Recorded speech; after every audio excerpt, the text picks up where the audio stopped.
This video is for anyone who feels bewildered at the thought of managing their online passwords.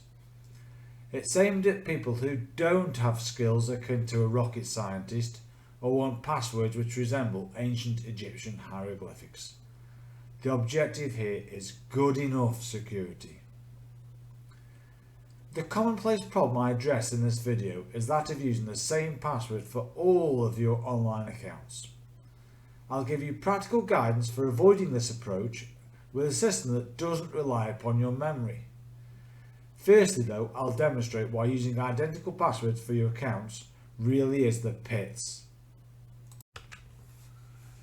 If you look at the table shown here, a very good password has actually been chosen.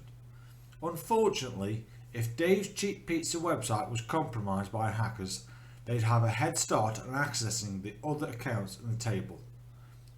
When using identical password, your security is only as strong as the weakest link.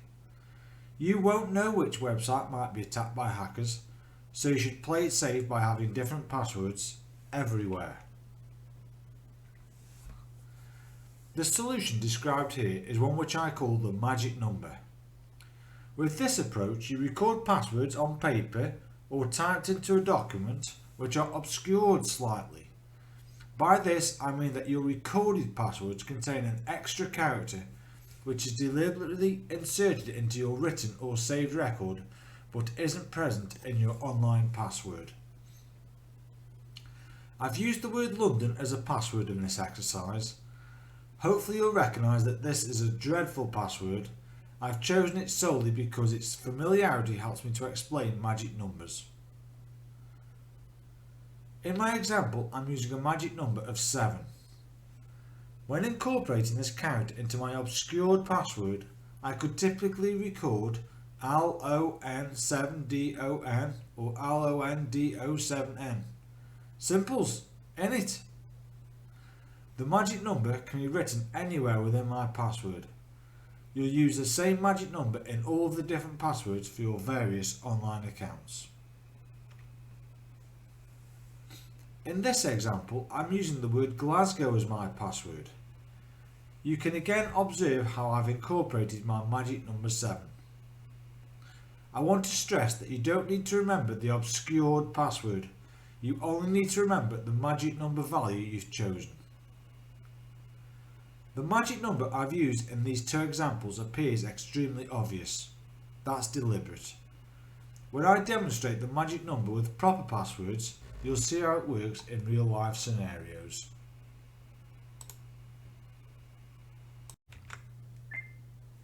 Advised to use different passwords for all of your online accounts inevitably means that you can't rely upon your memory.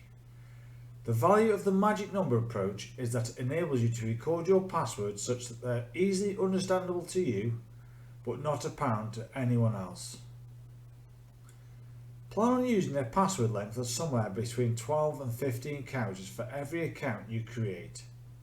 However, it's good practice to make a single exception for your email account by making it 3 characters longer.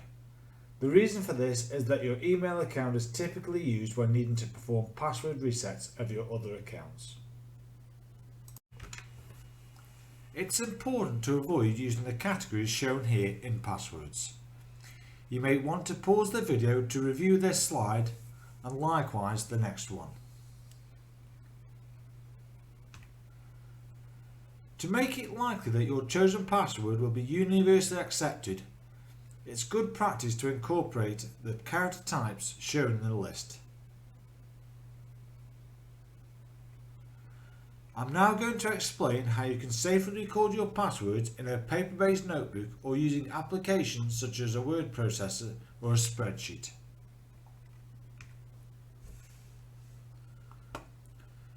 Create a table containing the following suggested column names: organisation, website, account name, password, notes. The table shown here contains a single completed row for an online bank account. You can see here what a password table looks like when it has several completed rows. Remember that I'm deliberately highlighting the magic number here.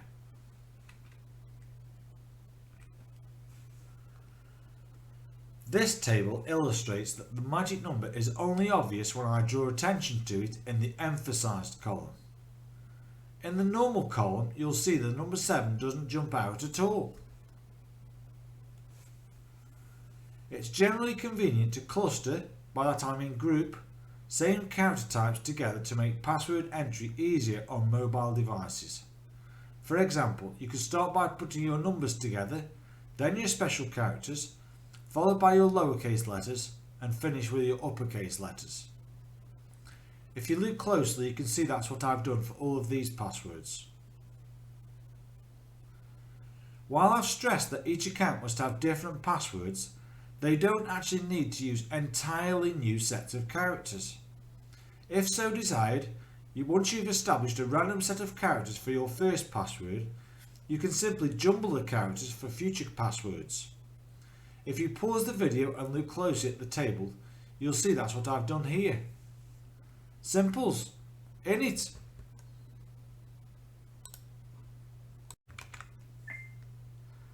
The password tables which you create will rapidly become essential to you, so it's crucial for you to have backups of them. Example backups of written tables are taking a photo of them on your mobile phone or scanning them into your computer. If you're using applications to create and update tables, backup solutions are paper printouts or by saving your password document onto a USB storage device. I hope you've captured the essence of what I've attempted to explain. If so, you could now be within touching distance of password nirvana. I've published a document containing everything explained here. The link for downloading it is listed in the description alongside this video. Please watch this video again to give the content an opportunity to sink in. That's it. I'm finished. Simples, innit?